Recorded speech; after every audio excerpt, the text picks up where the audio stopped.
afternoon, sir. Good afternoon. Good afternoon to all our viewers. First of all, congratulations on passing the LET. Thank you so much. That's a huge accomplishment, and I'm really interested in learning more about your journey. But before that, please introduce yourself first. Okay, thank you so much, ma'am. So by the way, I am Mark Jason Aplayunayvi. I am 24 years old.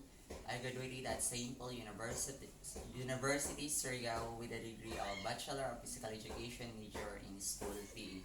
I took my board exam or LET last October 2022 and I passed it last December 2022. Thank you, and again, congratulations on passing the LET. And here is your first question. What inspired you to pursue a career in education? Okay, thank you so much. So, when I was a kid, teaching was my ambition. And there is one person who pushed me, which is my grandfather. He always told me that I would become a teacher someday. So, until I realized that, why not, di ba? I have a capabilities. So, ayun, I push it, and now, I made it. Thanks to my late grandfather, for believing, and of course my family for always supporting me throughout my journey. So, how did you prepare for the LET? To tell you frankly, I didn't prepare talaga because when I took my board exam, I had work too.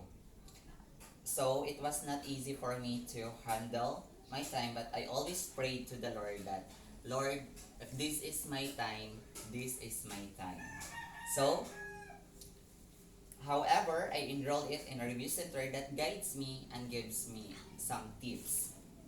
Nakakatulong din naman talaga ang yung may review center ka nga, which is isa din ito sa mga materials mo para may mga idea ka kung ano yung gagawin mo or ano yung i-prepared mo sa pagtitake during your examination. So in short, all I can say is that always believe in yourself because according to the Bible verse, Isaiah 60, verse 20-22, when the time is right, I, the Lord, will make it happen.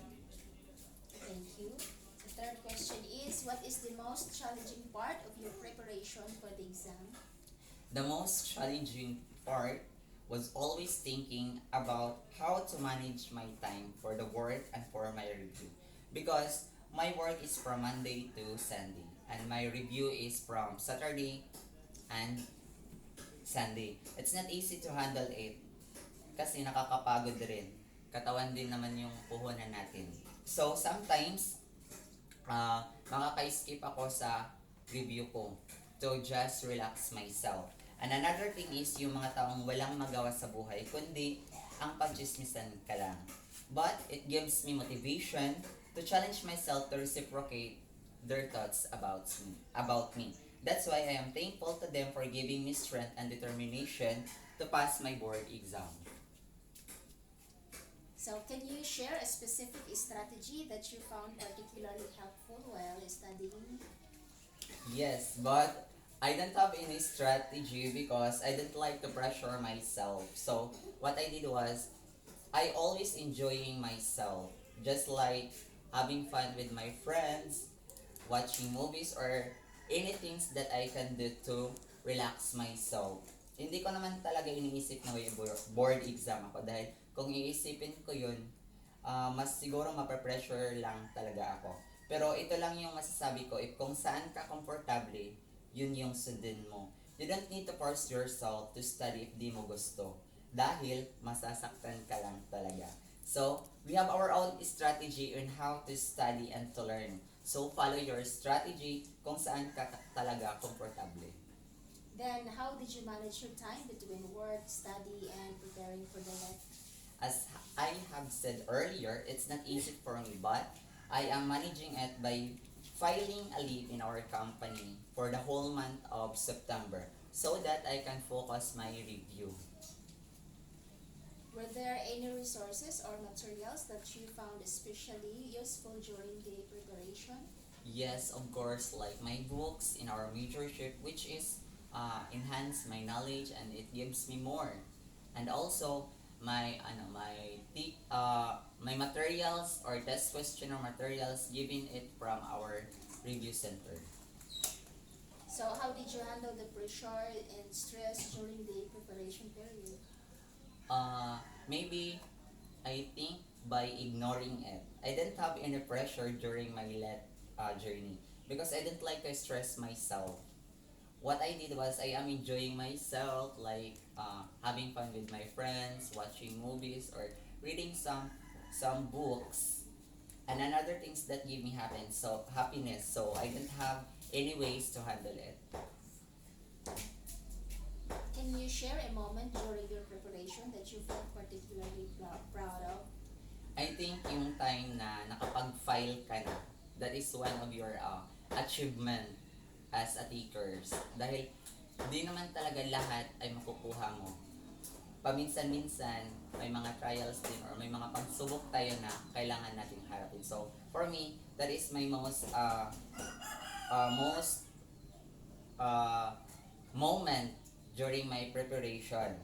Kasi, yung time na nakapag-file ako at may ticket na ako for my board exam, sinabi ko sa sarili ko na malapit na ako sa mga pangarap ko. So, ayun, that is one of my biggest achievement. So, another thing is managing my stress and controlling my emotions. With those people who down me, and that's the biggest achievement that I have done for myself during my preparation for my exam. Because if you give time for those nonsense things to those people, ikaw lang talaga yung masasaktan. Kasi nga, di ka masyadong makakapag-focus sa exam mo. So, the only thing that I can do is to ignore them and be happy as always so that it boosts your confidence to face them soon. According to the Luke chapter 14 verse 11, for everyone who exalts himself will be humbled. He who humbles exalted himself, or kung sa Tagalog pa, siguro mas masarap siguro sa feeling na ikaw yung palaging nasa baba dahil hindi lahat nung nasa itaas ay nasa taas na. Paminsan-minsan yung kung sino pa talaga yung nasa ibabaw, darating din ang panahon na sila yung nasa baba na. So, yun lang yung masasabi ko. Then what advice would you give to all future lead takers? The only thing that I can say is just relax. Don't pressure yourself. Be happy as always. And of course, don't forget to pray. Manifest it and claim it that you will be past soon your board exam. Now that you passed the lead, what are your career goals? Maybe for now, I am since I already passed my board exam, and also I am one of the qualified applicants for teacher.